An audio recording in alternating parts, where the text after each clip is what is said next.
Balik lagi bareng gua Nopri. Tentunya sekarang akhirnya setelah 2 minggu perilisan dari Mortal Kombat di Indonesia, kita akhirnya baru akan ngerilis. Kenapa? Mungkin banyak teman-teman yang menanyakan kenapa lama sekali untuk nge-review Mortal Kombat ini. Karena ada beberapa alasan yang cukup kuat yang membuat rilisan ini agak cukup lama untuk nge-review ini, guys. Salah satu alasannya tentu saja karena lembaga sensor Indonesia. Karena film Mortal Kombat ini disensor benar-benar kasar pensensorannya, dan akhirnya membuat kita tidak puas. Dan meskipun itu dianggap oleh lembaga sensor sedikit, tapi benar-benar tidak memuaskan kita sebagai fans dari Mortal Kombat. Dan akhirnya Delisan nungguin versi live streaming dari Mortal Kombat ini, dan sekarang kita sudah selesai menyaksikan dari versi live streaming di aplikasi HBO Max. Dan sekarang kita punya pembanding antara yang sebelum disensor dan sesudah disensor. Dan untuk mengetahui gimana sih pengalaman kita setelah menyelesaikan ataupun menyaksikan Mortal Kombat versi yang tidak disensor, simak terus review kita kali ini. Sekarang mari kita berbicara tentang latar belakang dari film Mortal Kombat 2021 ini, guys. Kalau kalian semuanya mengikuti gamenya atau bahkan mengikuti filmnya, di tahun 1995 mereka ini sudah membuat film Mortal Kombat, dan terbukti film ini kurang berhasil memuaskan para penonton. Kemudian juga ternyata dipaksakan lagi dalam selang 2 tahun mereka ini membuat sequelnya berjudul Mortal Kombat Annihilation, dan juga ternyata gagal lagi. Dan sebenarnya sebelum kita menyaksikan film ini, benar-benar kita pesimis dengan film Mortal Kombat di versi terbaru yang ketiga kalinya ini. Apakah memang berhasil? Apakah seberhasil dari versi animasinya? Dan benar-benar jujur saja pesimis. Tapi di lain sisi kita juga sangat overproud dengan sosok Joe Taslim yang ternyata memerankan Sub-Zero. Dan juga kita cukup yakin dengan sosok Joe Taslim ini memerankan Sub-Zero, dan itu membuat kita memiliki harapan-harapan tertentu setelah sedikit trauma dengan sejarah panjang pembuatan film adaptasi dari game versi Mortal Kombat ini, guys. Akhirnya setelah beberapa dekade, Warner Bros bersama dengan James Wan sebagai produser berhasil menampilkan Mortal Kombat kepada kita semuanya. Dan setelah kalian menonton filmnya, kalian bisa menilai sendiri apakah film ini berhasil di mata kalian.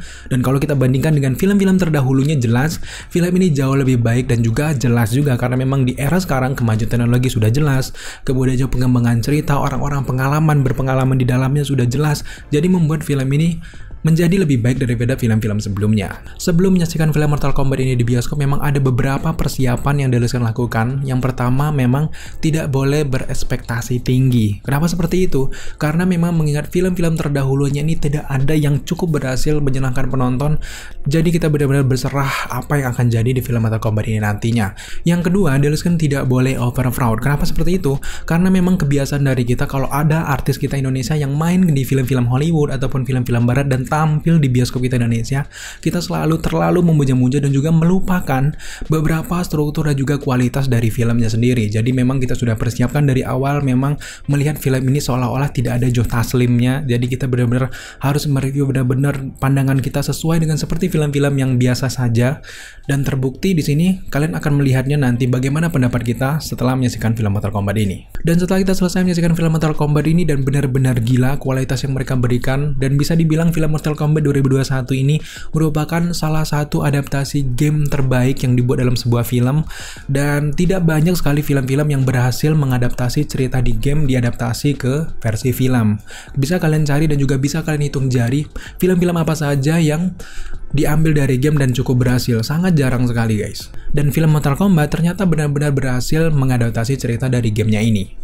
Dan yang kedua, Joe Taslim merupakan nyawa dari film Mortal Kombat 2021 ini. Walaupun dia jahat, dan bukan karena kita overproud karena dia orang Indonesia dan sebagainya, karena memang acting dari Joe Taslim, bagaimana karakter dan juga bagaimana pendekatannya dengan karakter Sub-Zero ini benar-benar berhasil melihatkan ataupun menampilkan kengerian bagaimana kedahsyatan dari seorang Sub-Zero kepada para penonton. Sehingga dari awal sampai akhir, sosok Sub-Zero ini benar-benar ditunggu kemunculannya daripada penonton semuanya. Bahkan fans-fans di luar negeri juga banyak yang memuji acting dari Joe Taslim ini. Dan yang ketiga, di sini kita benar-benar terganggu dengan beberapa kali sensor yang dilakukan oleh lembaga sensor Indonesia, kalau kurang lebih sekitar 4 atau 5 kali sensoran. Dan di sini kita benar-benar merasa bahwa film ini sangat-sangat tidak layak untuk disensor seperti itu. Meskipun memang Badan LSF Indonesia mengatakan kalau itu hanya sedikit sekali yang disensor dan juga beberapa hal yang sangat fatal, jelas ini merupakan film PG-17. Kenapa harus disensor bagian-bagian fatality yang sebenarnya sudah biasa kita tonton untuk ukuran umur segitu? Itu menjadi pertanyaan besar kita. Dan terbukti setelah kita semua membandingkan di versi yang sudah disensor dan juga belum disensor, di sini benar-benar kualitasnya jauh sekali berbeda karena memang adegan-adegan fatality yang ada di film Mortal Kombat ini merupakan nyawa dari film ini. Kalau kalian punya waktu, silakan kalian coba tonton Mortal Kombat yang belum disensor, dan ini perasaan kalian jauh berbeda sekali setelah kalian menyaksikan bioskop dengan versi live streaming, dan ini benar-benar berbeda, bahkan bisa meningkatkan nilai ataupun scoring dari film Mortal Kombat ini di mata kalian semuanya, guys. Sebenarnya memang kalau kita membahas tentang pensensoran dan juga sebagainya, ini memang sangat panjang dan tidak cukup di video kali ini, tapi memang jelas kita sebagai fans ataupun penggemar film dan juga sudah berumur 17 tahun ke atas, ini benar-benar sangat menyayangkan badan LSF ini benar-benar mensensor bagian-bagian fatality-nya yang sangat-sangat menjadi nyawa dari film ini. Kemungkinan mungkin badan LSF tidak terlalu ngefans dengan Mortal Kombat dan sebagainya, sehingga tidak melihat segi-segi nyawa dari film ini, dan itu sangat disayangkan. Semoga saja kedepannya badan LSF lebih bijak lagi, ataupun yang punya film mungkin lebih bijak lagi untuk menaikkan batas usia dari film ini agar bisa memberikan kepuasan kepada kita para penontonnya. Sekarang mari kita berbicara tentang alur cerita dari film Mortal Kombat ini. Kurang lebih film Mortal Kombat ini berfokus ke cerita seorang petarung MMA Cole Young yang diburu oleh Sub-Zero yang merupakan utusan dari Shang Tsung, mendeteksi kalau dia ini akan menjadi calon petarung untuk bumi nanti di turnamen mereka. Nah, dari masalah perburuan antara Cole Young dengan Sub-Zero ini, akhirnya permasalahan makin besar dan melibatkan banyak sekali prajurit dari Shang Tsung seperti Kabal, Nitara, Milena, Goro, Reiko, dan masih banyak lagi yang lainnya, guys. Di film Mortal Kombat kali ini ternyata Outworld ini sudah memenangkan 9 kali pertandingan melawan Adrian, dan kalau memenangkan satu pertandingan lagi, maka mereka ini berhak menguasai bumi dan juga menghancurkan bumi. Nah, ternyata sosok Shang Tsung ini punya cara licik dengan mengutus Sub-Zero untuk membunuh semua calon petarung yang ada di bumi agar mereka ini jelas memenangkan pertarungan dan bisa menguasai bumi secepatnya. Jujur saja di 7 menit pertama di mana diceritakan Hanzo Hasashi ini melawan Bi-Han, di sini sangat menarik dan juga membuat kita bersemangat untuk menyaksikan filmnya sampai selesai. Tapi ketika filmnya berjalan ke 20 menit awal mulailah terasa bosan. Di sini kita melihat bagaimana perjalanan Cole Young, kemudian juga menemukan Sonya Blade dan sebagainya. Ini merupakan hal-hal ataupun adegan yang sedikit membosankan, apalagi ketika momen-momen mereka ini mencari arkana mereka masing-masing. Ini benar-benar filmnya berjalan sangat lambat dan ini sedikit membosankan kita. Alangkah baiknya menurut kita dipercepat dan juga memiliki momen dramatis lainnya sehingga membuat momen-momen di pertengahan film ini tidak begitu membosankan bagi para penonton.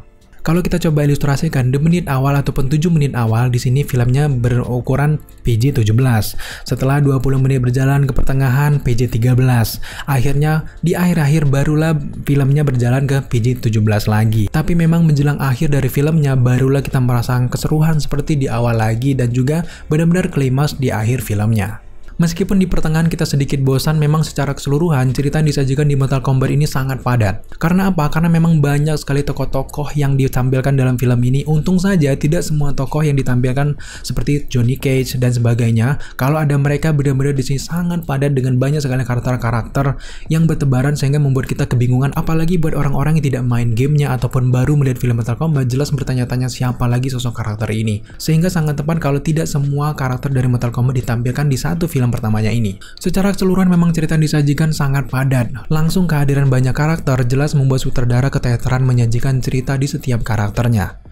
Tapi jelas kita ini masih memaklumi karena memang ini baru film pertamanya. Jelas nanti kedepannya memang di Mortal Kombat yang kedua mungkin akan diperbaiki lagi beberapa hal-hal yang membosankan ataupun beberapa karakter-karakter yang mungkin tidak terlalu perlu untuk ditampilkan dan sebagainya. Selanjutnya mari kita berbicara tentang perkembangan karakter dari film ini. Setiap karakter jelas memiliki cerita mereka masing-masing dan mendapatkan porsi yang cukup di film Mortal Kombat ini. Yang pertama yaitu salah satunya Hanzo Hasashi yang di sini benar-benar kita penasaran dari awal ia dikhianati dan dibunuh oleh Bi-Han, dan di sini di sepanjang film ia mencoba untuk keluar untuk membalas dendamnya kepada Bi-Han, dan ternyata di akhir film barulah sosok Hanzo Hasashi yang sudah menjadi Scorpion ini keluar, dan itu merupakan ending yang sangat epic menurut kita. Tapi jelas secara keseluruhan memang karakter Scorpion ini tidak banyak muncul di film Mortal Kombat ini. Kemungkinan lagi-lagi karena ini film pertama. Jelas nanti kedepannya kita berharap Scorpion ini lebih badass lagi, lebih banyak lagi diperlihatkan di frame dan sebagainya agar membuat film ini semakin menarik. menarik. Yang kedua, karakter Bi-Han ataupun Sub-Zero. Di sini benar-benar Sub-Zero menjadi nyawa dari film ini. Antara Scorpion dan juga Sub-Zero benar-benar memberikan nyawa ataupun menyelamatkan dari film ini. Kalau saja tidak ada dua karakter ini, jelas film ini tidak terselamatkan. Selanjutnya ada karakter Cole Young yang meskipun memang ini karakter baru, tapi cukup menarik untuk menantikan kisahnya selanjutnya dalam mencari petarung-petarung bumi lainnya. Selanjutnya ada karakter Sonya Blade, dan Sonya Blade di sini benar-benar lebih baik daripada Sonya Blade sebelumnya.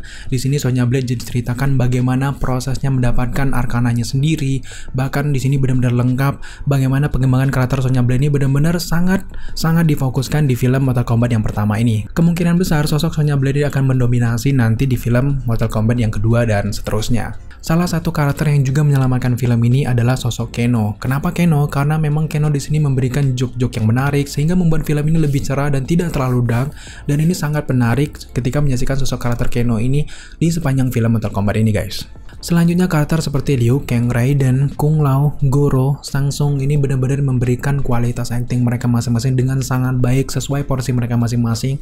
Tapi memang disayangkan dari film ini sejauh ini beberapa karakter-karakter yang sebenarnya sangat kuat di gamenya di film sebelumnya ini memang seperti di nerf, jadi membuat kita sangat terganggu melihat bagaimana kekuatan mereka ini sangat lemah. Apalagi sosok Goro yang sebenarnya sangat kuat tiba-tiba dengan sangat mudah dikalahkan oleh Cole Young ketika Cole Young sudah berubah mendapatkan arkananya. Kemungkinan besar karakter-karakter ini akan hadir lagi di film selanjutnya dengan kekuatan yang lebih badass lagi, lebih kuat lagi, dan lagi-lagi kita memaklumi karena ini baru film pertamanya, dan untuk film keduanya kita benar-benar tidak bisa memaklumi beberapa kekurangannya nanti. Selanjutnya mungkin ada beberapa teman-teman yang bertanya kenapa tidak ada turnamen di film ini, sedangkan di film Mortal Kombat sebelumnya selalu ada turnamen kemegahan dan sebagainya antara Earthrealm dan juga Outworld. Dan jawabannya tentu saja di film ini karena fokus dari film Mortal Kombat ini adalah ke cerita Shang Tsung yang mengirimkan prajurit terbaiknya yaitu Sub-Zero untuk memburu seorang Cole Young yang memang berpotensi menjadi petarung terbaik. Jadi kurang lebih hanya bercerita di luar turnamen tersebut, dan ini sangat tepat menurut Dallas Green karena memang sejauh ini film ini selalu menampilkan turnamen dan tidak ada hal-hal ataupun kesan baru sehingga membuat fans ini mudah sekali menebak jalan ceritanya. Tapi pada faktanya telah kita melihat bahwa Mortal Kombat ini memperlihatkan cerita sebelum terjadinya turnamen yang ke-10, jelas ini semakin menarik dan juga pengembangan cerita yang sangat tepat bagi sutradara dan juga tim yang lainnya. Harapan kita nanti di film yang kedua barulah turnamen ini baru benar-benar dilaksanakan dan para petarung bumi benar-benar berjuang, dan juga ini merupakan pilihan terakhir mereka karena memang ini sudah pertarungan yang ke-10 ataupun terakhir, dan menjadi pilihan terakhir bagi pejuang bumi untuk harus memenangkan pertarungan dari Mortal Kombat ini. Kalau tidak, bumi akan dikuasai oleh Outworld. Pertanyaan selanjutnya mungkin banyak sekali teman-teman tanyakan adalah terkait kenapa tidak ada karakter Johnny Cage. Sedangkan kita tahu sendiri di film animasi, di film Mortal Kombat sebelumnya, karakter Johnny Cage ini benar-benar memberikan nyawanya juga di film Mortal Kombat. Nah ternyata setelah dikonfirmasi oleh tim pembuat Mortal Kombat, tidak adanya karakter Johnny Cage ini karena memang sudah ada karakter Kano. Karakter Kano ini sini menggantikan karakter Johnny Cage dengan selengeannya dan juga memberikan nyawa dari film Mortal Kombat ini, dan nantinya kedepannya di film yang kedua barulah karakter Johnny Cage ini dihadirkan karena kita tahu kalau Kano sudah meninggal di Mortal Kombat yang pertama. Tentu semakin menarik, dan ini merupakan teknik marketing yang cukup bagus bagi Warner Bros juga tim untuk memendam terlebih dahulu Johnny Cage, menyelamatkan karakter Johnny Cage ini, karena kalau tiba-tiba Johnny Cage ini sudah langsung masuk di Mortal Kombat yang pertama, jelas membuat penonton kebingungan untuk memilih ataupun memfavoritkan karakter-karakter mereka, dan juga membuat filmnya mungkin sangat aneh menurut para penonton. Selanjutnya mari kita berbicara tentang sinematografi dari film Mortal Kombat. Mortal Kombat 2021 ini memiliki tujuan yang sangat jelas. Kenapa? Karena mereka ini ingin memuaskan penggemar game yang sempat kecewa dengan adaptasi sebelumnya. Justru film Mortal Kombat di versi 2021 ini mereka ini mengambil nuansa film-film retro 90-an. Dan tentu saja gaya sinematik seperti ini tidak terlalu mengganggu kita dan cukup wajar karena mengingat gaya gamenya sendiri memang seperti di film ini. Untuk scoring juga berjalan dengan sangat baik, mendukung setiap adegan-adegan yang disajikan.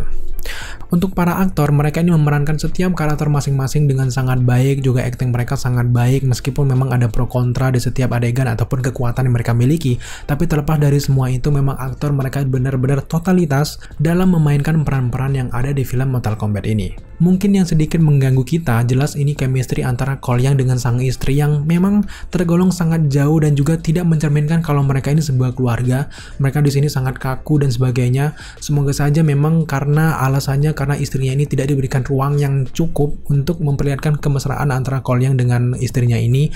Mungkin ke depan kita akan melihat bagaimana chemistry mereka selanjutnya. Karakter favorit dari Skin di sini ada dua. Yang pertama Hanzo Hasashi yang memerankan Scorpion. Di sini benar-benar aktingnya sangat-sangat luar biasa, memberikan nyawa yang luar biasa. Dan yang kedua di sini tentu saja Bi-Han, Sub-Zero, siapa lagi kalau bukan Joe Taslim. Tentu kita tidak bisa membayangkan kalau Sub-Zero ini tidak diperankan oleh Joe Taslim. Jelas sangat berbeda nuansa dan juga aura-aura dari film Mortal Kombat ini. Misi balas dendam Hanzo Hasashi kepada Bi-Han membuat film ini memiliki tali ataupun memiliki nyawa sehingga membuat penonton tidak bosan menyaksikan film ini sampai akhir. Di akhir review, Daleskin memberikan skor 80 dari 100 untuk Mortal Kombat 2021. So, untuk teman-teman yang mungkin sudah nonton Mortal Kombat, berapa skor yang bisa kalian berikan dan berikan alasan kalian kenapa kalian memberikan skor sebesar itu di film Mortal Kombat ini. Oke guys, sampai di sini dulu review kita kali ini. Kedepannya masih banyak yang akan kita bahas terkait penjelasan ending, setiap karakter, adegan-adegan fatality-nya, dan sebagainya. Nantikan terus konten-konten kita terkait Mortal Kombat dan sebagainya hanya di channel ini. Jika kalian suka dengan konten seperti ini, jangan lupa dukung kita dengan cara subscribe, like, komen, dan share. Serta jangan lupa juga untuk nyalakan notifikasi agar kalian mengetahui apabila Daleskin mengupload video setiap harinya. Thank you guys.